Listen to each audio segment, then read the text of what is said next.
Rebonjour tout le monde. Alors, j'espère que cette fois-ci le Facebook Live va fonctionner. J'ai eu un petit souci de connexion Internet, donc me revoici. Donc, bah écoutez, je vais reprendre de zéro. J'étais donc en train de partager, coucou Alexia, sur la thématique de cette vidéo aujourd'hui, qui est donc sur lâcher prise sur la perfection. Et qu'est-ce qui m'a donné envie, justement, qu'est-ce qui m'a donné l'idée de faire cette vidéo? C'est parce que, comme je le disais, quand j'échange avec mes clientes, généralement, lorsqu'elles sont en phase de transition de carrière, merci Alexia, j'ai changé, du coup, je suis passée sur mon téléphone plutôt que l'iPad. Donc là, la connexion devrait être meilleure. Donc oui, ce que je disais, c'est que quand on est en phase de transition de carrière eh bien voilà, ouais, Alexia, c'est très très drôle. Alexia, c'est très très drôle. Voilà, ben on n'est pas du tout dans la perfection avec cette vidéo puisqu'il y a eu un bug et que je reprends comme ça. Et justement, ben ça illustre très très bien le fait qu'il ne que ça ne sert à rien de toujours être en quête de perfection. Alors, oui, comme je le disais, j'ai certaines clientes qui sont en situation de transition de carrière, qui sont en train d'envisager leur reconversion et à qui souvent je conseille de déjà bien s'entourer de personnes qui vont être là pour les supporter, pour les encourager plutôt dans leur projet. Et puis je leur conseille aussi souvent de s'inspirer de mentors, entre guillemets, de personnes qu'elles trouvent inspirantes. Ça peut être des personnes justement qui font le métier qu'elles aspirent à faire dans le cadre de leur reconversion. Ça peut être des personnes qui ont réussi. Et généralement, ce qui se passe, c'est que elles ont tendance à se comparer à ces personnes-là. Et c'est la même chose aussi avec des clientes qui lancent leur activité et qui vont là aussi avoir souvent tendance à suivre d'autres personnes qui font le métier qu'elles font. Par exemple, quand on se lance dans le coaching, c'est facile de suivre d'autres coachs et justement de se mettre facilement en comparaison avec des coachs qui sont aussi sur les réseaux sociaux et qu'on a tendance à suivre. Et je pense que c'est humain de se comparer avec d'autres personnes, mais il faut remettre les choses dans leur contexte. Parce que, par exemple, moi, c'est facile, c'est vrai que de temps en temps, je suis d'autres coachs et je me dis, waouh, elles ont 3000 personnes qui les suivent sur Facebook ou sur Twitter. Et je me dis, bah, moi, j'en suis à, j'ai même pas 300 personnes qui me suivent. Donc, je peux me dire, bah, dis donc, j'ai pas beaucoup avancé par rapport à elles. Sauf que la différence, en mettant les choses dans leur contexte, j'ai lancé mon compte Facebook professionnel, je pense, il y a moins d'un an. Enfin, voilà, il faut vraiment toujours remettre les choses dans un cadre, dans un contexte et se comparer avec d'autres personnes, c'est toujours facile, mais on ne sait pas non plus ce que ces personnes-là ont mis en œuvre justement pour pour arriver à ce à quoi elles sont aujourd'hui. Enfin, vraiment, je trouve que c'est très intéressant de suivre d'autres personnes, de s'en inspirer, mais surtout éviter de vous comparer. Ça ne sert à rien. On a toutes des parcours différents et chercher plutôt l'inspiration que la comparaison. Et pour revenir plus à cette thématique de la perfection, je vois certaines de mes clientes justement qui sont en transition de carrière, qui sont en train de travailler sur leur projet de reconversion et qui, tant que les choses ne sont pas parfaites, ont des blocages et n'osent pas avancer. Je vois ça aussi avec des femmes qui lancent leur activité et qui vont avoir tendance à vouloir atteindre ce qu'elles appellent la perfection, leur perfection à elles, avant d'avancer. Et qu'est-ce qui se passe dans ces cas-là? Ben, on a tendance à perdre du temps, on n'avance pas et voilà, ça, on est dans la procrastination et puis en fait on cherche à atteindre quelque chose qui est finalement inatteignable parce que jusqu'à preuve du contraire, la perfection n'existe pas. Donc il est super intéressant dans ces cas-là, plutôt que de chercher à atteindre la perfection, au début d'un projet, de vraiment vous fixer un objectif. Comme ça, une fois que vous aurez atteint l'objectif, vous serez satisfaite et ben, vous pourrez tourner la page sans vous dire, ben non, en fait, je continue, je vais plus loin. Pour chercher toujours cette perfection.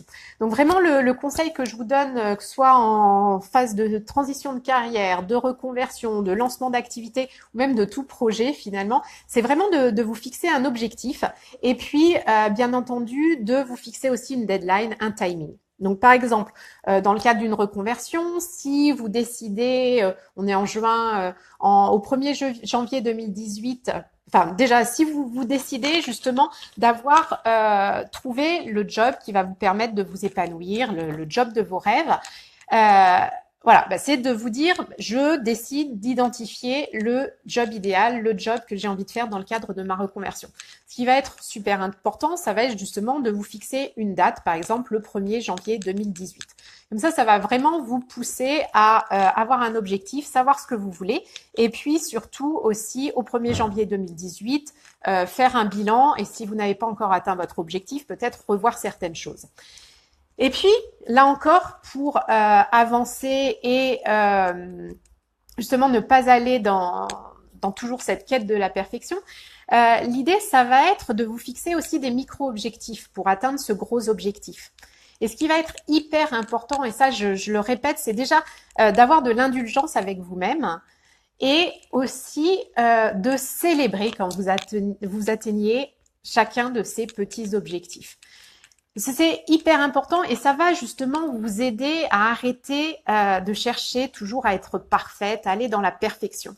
Si vous êtes fixé un micro-objectif, par exemple, donc on est toujours sur l'objectif d'identifier votre job idéal au 1er janvier 2018, si vous vous dites, ben voilà, au 1er septembre 2017, j'ai pour objectif d'avoir fait une liste, d'avoir travaillé, ben voilà, d'avoir identifié mes talents, mes valeurs et mes passions, et vraiment à partir de ça, d'avoir identifié une liste de peut-être 5, 10 métiers qui me permettraient justement d'utiliser mes valeurs, mes passions et mes talents.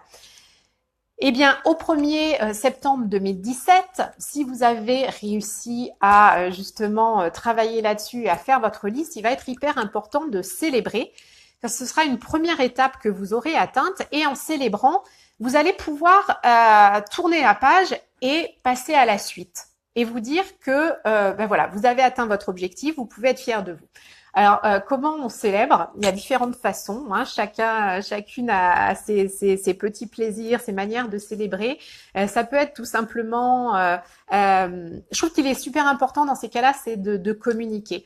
Alors, ça peut être communiquer avec votre conjoint, votre conjointe, avec des membres de votre famille, des amis.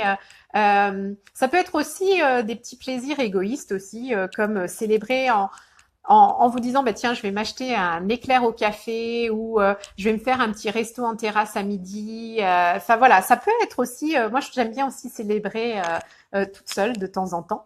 Et la manière aussi de marquer le coup en célébrant, c'est de vous parler à vous-même et de vous dire waouh, bravo Agathe, là je suis fière de toi. Tu vois, tu t'étais fixé la date du 1er septembre 2017 et tu as réussi. Alessia, j'adore faire le pas chassé. Oui, ça peut être aussi faire une danse pour célébrer. Vraiment, c'est chacun à sa propre manière. Mais c'est vraiment important de marquer le coup, et de se parler. Vraiment de vous parler à vous-même et de vous dire waouh, bravo, tu peux être fier de toi. Et puis en plus, si vous avez atteint votre objectif avant la date butoir, avant la deadline, célébrez d'autant plus. Vous pouvez aussi, si c'est vraiment un gros objectif, moi je me souviens quand j'avais mon objectif je m'étais donné une date le 5 septembre 2017, non 2016 ça devait être, du coup oui 2016, pour lancer mon site internet.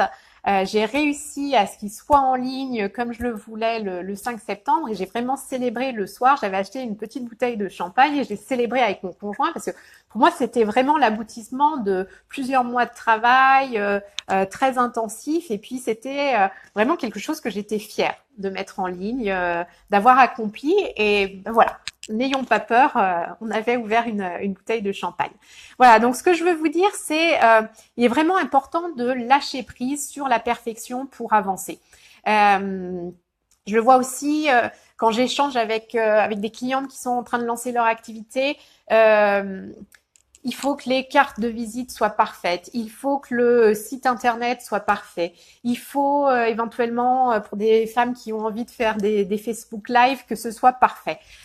Oui, ouais, on peut toujours, on peut toujours chercher à ce que ce soit mieux. On peut toujours atteindre un cran au-dessus.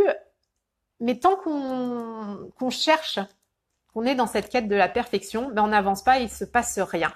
Et je trouve aussi que quand on est justement dans cette idée de faire quelque chose de parfait, eh bien, si on se lance aussi petit à petit et que vous faites votre premier Facebook Live et que, bon, bah, c'est pas génial, qu'il y a des détails.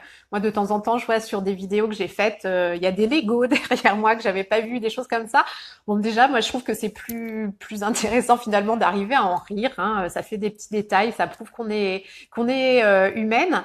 Et puis, au fur et à mesure aussi que vous allez justement oser envisager des choses, faire des choses sans être dans la perfection, ben, au fur et à mesure, vous allez vous améliorer. Et puis, tout ce que vous allez entreprendre sera de mieux en mieux.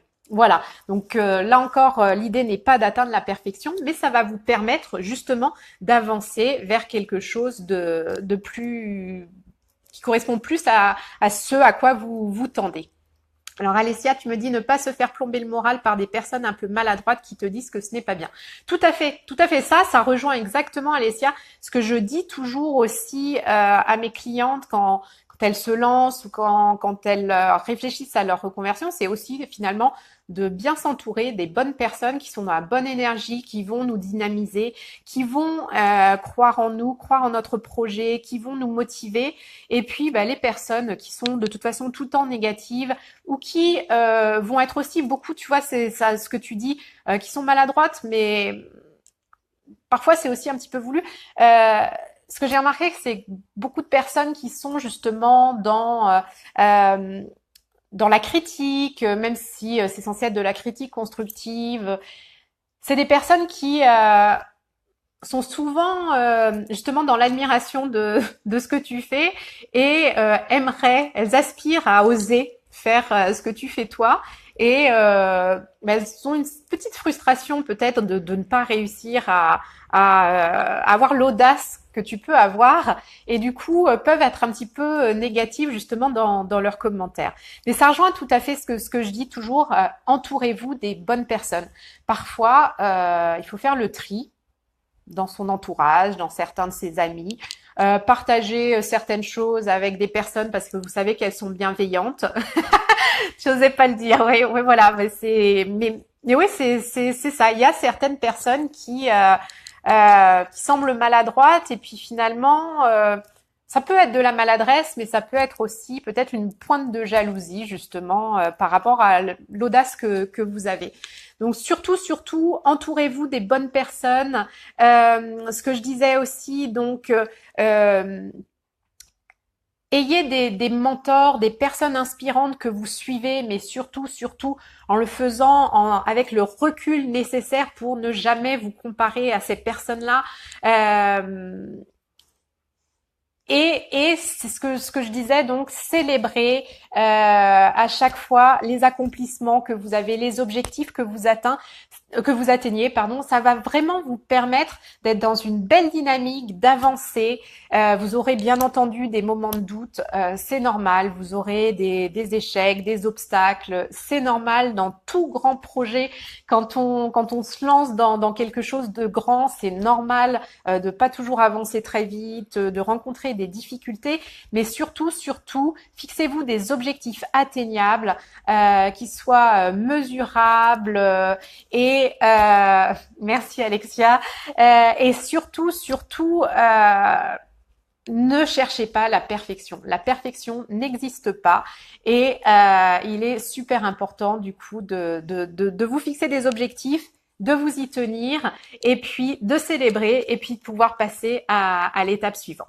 Voilà, c'était le message que j'avais envie de partager avec vous aujourd'hui.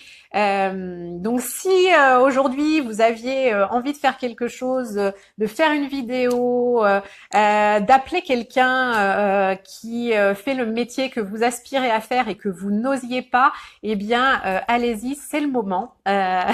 Passez votre coup de fil, même si vous n'êtes pas préparé à 100%. Je suis persuadée que à l'issue de ce que vous aurez entrepris, vous serez satisfaite d'avoir osé, d'avoir eu l'audace. Et puis même si c'est pas parfait, c'est pas très grave. Voilà. Bah écoutez, je vous souhaite une belle journée, plein de petites imperfections, beaucoup de bonheur, beaucoup de joie aussi dans votre journée. Et puis merci à toutes les personnes qui ont été là, qui m'ont fait plein de signes. Et je vous dis à très vite. Bye bye.